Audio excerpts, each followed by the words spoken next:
Hello बच्चों, कैसे हैं आप सब। उम्मीद करते हैं आप सब बहुत अच्छे होंगे। आज काफ़ी दिनों बाद मैं सेशन को फिर से लेके आया हूँ। क्लास 8 के बच्चों की बहुत सारी प्रॉब्लम थी सर कि ज्योमेट्री से रिलेटेड हमको क्वेश्चंस कराइए, इसमें बहुत सारे कन्फ्यूजन होते हैं, कॉन्सेप्ट भी क्लियर नहीं है। तो आज हम क्वेश्चन के माध्यम से बच्चों तक सारे कॉन्सेप्ट को पहुँचाएँगे। तो अगर इस बात को सुनने से पहले हमारे चैनल पर आप नए हैं तो सबसे पहले हमारे चैनल को सब्सक्राइब करें और सब्सक्राइब करने के बाद उसके बगल बेल आइकन होती है उसको ज़रूर प्रेस कर दें, जिससे आने वाले वीडियो के सारे नोटिफिकेशन आप तक पहुँचे। आइए बिना देर किए हुए हमें क्वेश्चन पर चलते हैं। पहला क्वेश्चन आपके सामने है, ABCD is a parallelogram in which angle A is equal 110 degree, find the measure of each angle, angle B, angle C and angle D। तो आपको बता दें बच्चों, अगर ये पैरेललोग्राम है, एक क्वाड्रिलेटरल का टाइप होता है, first type of quadrilateral that is parallelogram. Parallelogram is a quadrilateral in which, ये हमारा ABCD जो है ये क्या हो गया, पैरेललोग्राम है, क्योंकि इसकी अपोजिट साइड्स क्या हैं, पैरेलल हैं एक दूसरे के। तो कोई भी क्वाड्रिलेटरल जिसकी अपोजिट साइड्स पैरेलल होती हैं वो क्वाड्रिलेटरल पैरेललोग्राम होता है। और इस पैरेललोग्राम की खास प्रॉपर्टी होती है कि इसके opposite angle, angle A and angle C is the opposite angle, और अपोजिट एंगल की मेजर पैरेललोग्राम की क्या होती है, इक्वल होती है। तो यहाँ पर एंगल B और एंगल B का अपोजिट एंगल D है, एंगल A का अपोजिट एंगल C है। तो आप कह सकते हैं एंगल A की मेजर एंगल C की इक्वल होगी, एंगल B की मेजर और एंगल D की इक्वल होगी। तो आइए, हमको गिवन है कि A की वैल्यू कितना है, 110 degree. Since quadrilateral ABCD is a parallelogram, we know that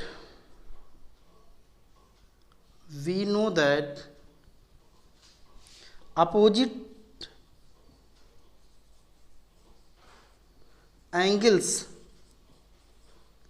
of parallelogram are equal, hence angle A is equal angle C and angle B is equal angle D। ये property होती है parallelogram की कि opposite angle parallelogram की क्या होते हैं, same होते हैं। और आपको ये भी बताया गया डेफिनेशन में कि जो क्वाड्रिलेटरल होता है, एक ऐसा क्वाड्रिलेटरल जिसकी अपोजिट साइड्स अगर पैरेलल होती हैं तो वो क्वाड्रिलेटरल पैरेललोग्राम होता है। आपको दिख रहा है बच्चों कि AB जो है DC के पैरेलल है। इन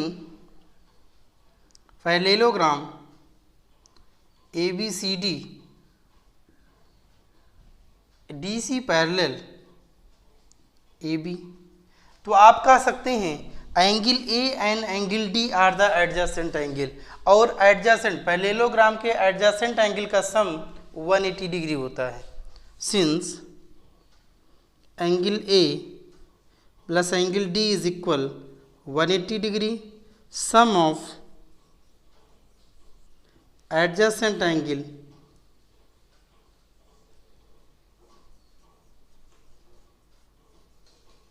ऑफ पैरेललोग्राम।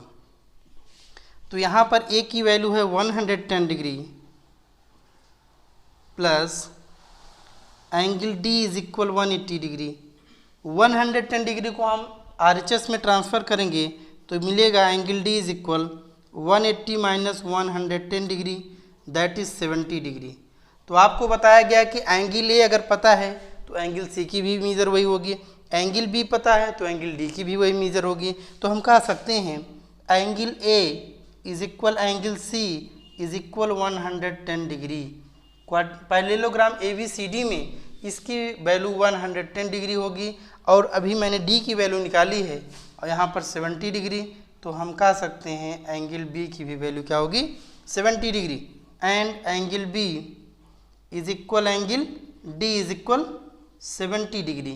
तो ये दो क्वेश्चन था, उसका ये आंसर हुआ। उम्मीद करते हैं कि बच्चों बहुत ईजिली समझ में आया होगा। एक बार फिर से रिकॉल कर देते हैं कि हमको एक क्वेश्चन में हमको एक पैरेललोग्राम ABCD दिया गया है जिसमें एंगल A की मेजर 110 डिग्री है और रिमेन 3 एंगल की वैल्यू फाइंड करनी है।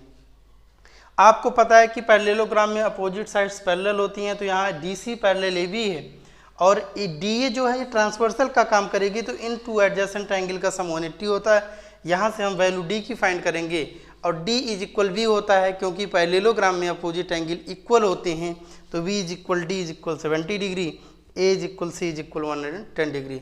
उम्मीद करते हैं कि बच्चों ये आपको बहुत ईजिली समझ में आया होगा। आप वीडियो पॉज करके नोट डाउन कर लीजिए, इसको नोट्स बना लीजिए। इसकी 2-3 बार प्रैक्टिस करेंगे तो इसके साथ आपको क्वेश्चंस भी तैयार हो जाएगी और क्वेश्चन से रिलेटेड कॉन्सेप्ट भी। तो उम्मीद करते हैं कि कंटेंट बहुत अच्छा लग रहा है। तो कंटेंट अच्छा लग रहा है तो इसको शेयर कर दीजिए, अपने फ्रेंड के पास ज़रूर पहुँचाइए, जिससे इस कॉन्सेप्ट का उनको भी फ़ायदा मिले। Thank you for noting this. बच्चों आपके सामने दूसरा क्वेश्चन है। क्वेश्चन इस प्रकार से मैं एक बार पढ़ के समझाता हूँ। Two angles, two adjacent angle है लेकिन एडजेसेंट एंगल है, of a parallelogram are in the ratio 4:5। ये आपको 4:5 के रेशियो में एडजेसेंट एंगल गिवन है। Find the measure of each of angles. हमारा क्या है, क्वाड्रिलेटरल क्या है, पैरेललोग्राम है। अभी मैंने बताया एक ऐसा क्वाड्रिलेटरल जिसकी अपोजिट साइड्स क्या हों, पैरेलल हों, तो ऐसे क्वाड्रिलेटरल को हम क्या बोलते हैं, पैरेललोग्राम बोलते हैं। क्या बोलते हैं, पैरेललोग्राम बोलते हैं। अब यहाँ पर एक एंगल आया है एडजेसेंट एंगल। आइए हम इसी के साथ इसका भी जिक्र कर देते हैं। एडजेसेंट एंगल वो एंगल होते हैं जो एक ही कॉमन लाइन पर लाई करते हैं। जैसे कि इसमें देख रहे हैं कि जो क्वाड्रिलेटरल है, पैरेललोग्राम है, इसमें 4 एंगल्स होते हैं ABCD। तो यहाँ पर हम किसको एडजेसेंट बोलेंगे, तो सबसे पहले ये जानना है कि ऐसे पेयर ऑफ एंगल्स जो सेम लाइन पर लाई करते हैं, जैसे angle A, angle B। First pair adjacent angle का यही होगा, angle A, angle B same line AB पर लाई करते हैं, तो ऐसे एंगल्स को हम एडजेसेंट एंगल बोलते हैं। B और C सेम लाइन BC पर लाई करते हैं, इसलिए क्या होते हैं, एडजेसेंट एंगल होते हैं। और ये D और C ये सेम लाइन CD पर लाई करते हैं, ये भी पेयर ऑफ एडजेसेंट होते हैं। D और ये सेम लाइन DA पर लाई करते हैं, इसलिए ये भी एडजेसेंट होते हैं। तो आप समझ चुके होंगे आप कि ऐसे पेयर्स ऑफ एंगल्स जो सेम लाइन पर लाई करते हैं पेयर ऑफ एडजेसेंट एंगल कहे जाते हैं। अब तो एडजेसेंट कंफर्म हो गया। तो आपको पता है, लिखोगे सॉल्यूशन में, सिंस adjacent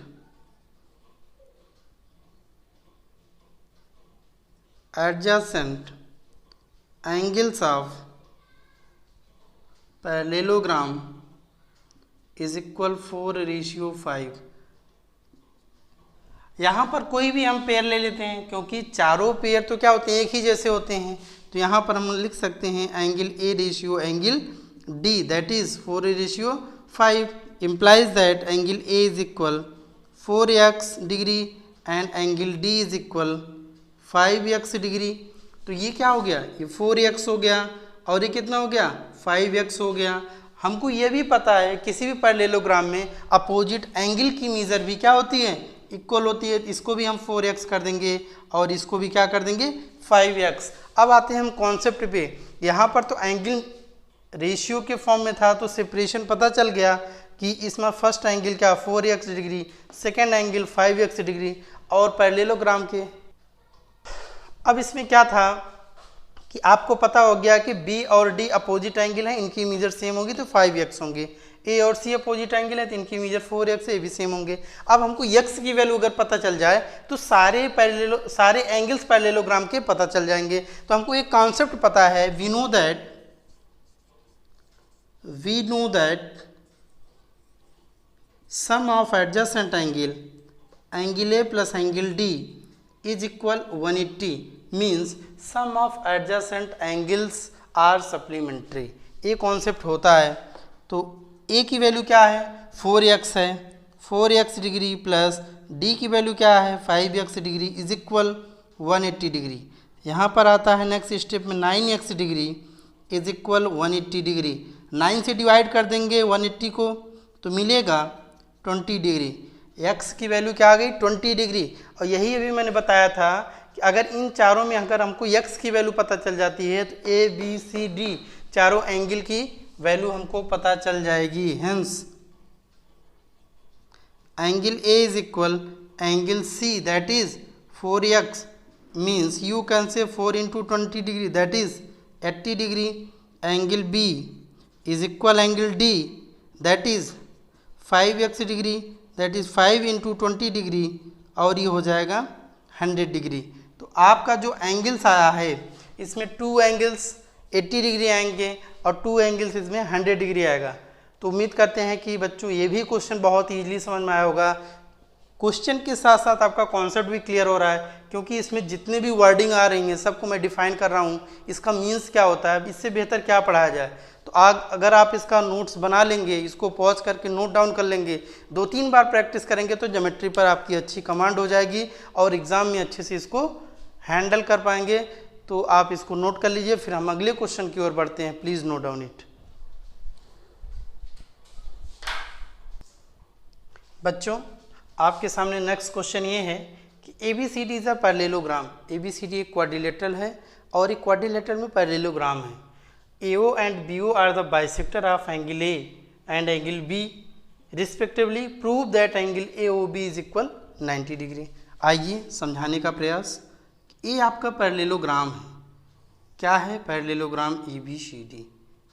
ABCD तो इसकी अपोजिट साइड्स पैरेलल होती हैं पैरेललोग्राम की, जो कि आपको पता है। आप इसको ऐसे फिगर ड्रा कर देंगे। ये कह रहा है कि इसमें एक लाइन है AO और एक है OB। AO जो है, ये जो है एंगल A को क्या कर रहा है? बाइसेक्ट कर रहा है। BO जो है ये एंगल B को बाइसेक्ट कर रहा है। और हमको प्रूफ करना है कि ये जो एंगल, क्योंकि जब AO और OB को ज्वाइन करते हैं तो यहाँ पर एक एंगल का फॉर्मेशन होता है जिसको कहते हैं कि एंगल AOB। हमको यही दिखाना है। हमको गिवन है इसमें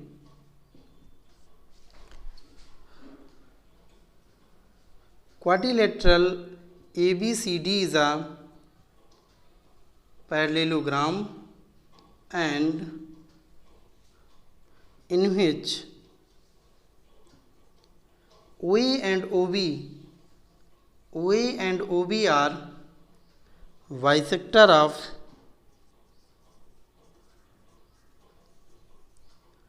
angle A and angle B respectively।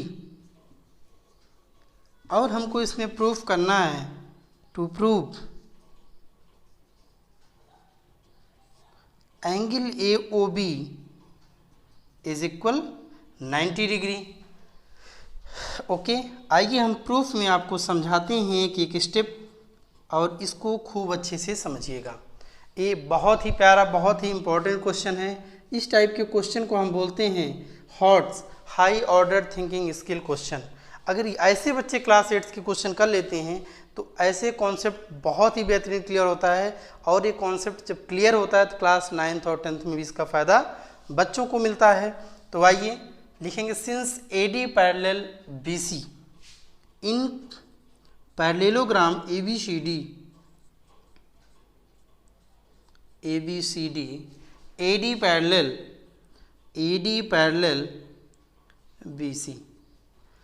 आपको पता है कि अगर कोई भी 2 लाइंस पैरेलल होती हैं तो ये भी है यहाँ पर ट्रांसवर्सल लाइन का काम करेगी, जो AD को पॉइंट A पर BC को पॉइंट B पर इंटरसेक्ट कर रही है। और यहाँ पर 2 एंगल का फॉर्मेशन हो रहा है, एंगल A और एंगल B। तो इस पेयर ऑफ एंगल को हम बोलते हैं एडजेसेंट एंगल। और एडजेसेंट एंगल का सम जो होता है वो 180 होता है। Since angle A plus angle B is equal 180 degree. आइए, अगर हम दोनों साइड को 2 से डिवाइड कर दें तो हमको मिलेगा A plus B/2 is equal 90। तो यहाँ मिल जाएगा angle A/2 plus angle B/2 is equal 90। पहला इक्वेशन इसको बना दीजिए। लिखेंगे since OA and OB bisects angle A and angle B respectively, then हम लिख सकते हैं इसको OAB को angle A by 2, OAB is equal angle A by 2 and angle OBA is equal angle B by 2. Since angle AOB, या लिख दें थोड़ा सा in triangle AOB, angle AOB plus angle OAB plus angle OBA is equal 180 degree. इसी को बोलते हैं ASPT, angle sum property of triangle. किसी भी ट्रायंगल के ऑल इंटीरियर एंगल का सम जो होता है वो 180 डिग्री के इक्वल होता है. तो AOB, अब इसको लिखेंगे angle A by 2 plus angle B by 2 is equal 180 degree. आपको इक्वेशन 1 में पता है angle A by 2 plus angle B by 2 is equal 90 degree. तो हम इतने के प्लेस पे क्या पुटअप कर देंगे 90 डिग्री. तो मिलेगा angle AOB plus 90 degree is equal 180 degree. 90 को उधर ट्रांसफर RHS में करेंगे तो मिलेगा angle AOB is equal 180 minus 90 degree, that is 90 degree. उम्मीद करते हैं कि बच्चों ये स्टेप आपको वेल डिफाइंड होगा, बहुत अच्छे से एक एक स्टेप समझ में आया होगा. आप इसको पॉज करके नोट डाउन कर लीजिए, बार बार प्रैक्टिस कीजिए. ये आपको क्लास 9th में भी इम्पोर्टेंट है, काम देगा. तो एक प्रैक्टिस में 2 क्लासेज में काम आएगा और फ्यूचर में कंपटीशन में भी इससे क्वेश्चन पूछे जाते हैं रिलेटेड. तो उम्मीद करते हैं कि आपको अगर अच्छा लग रहा है तो ज़्यादा से ज़्यादा मात्रा में शेयर कर दीजिए और ज़्यादा से ज़्यादा बच्चों को इस कंटेंट का फ़ायदा मिले. Thank you for noting this video.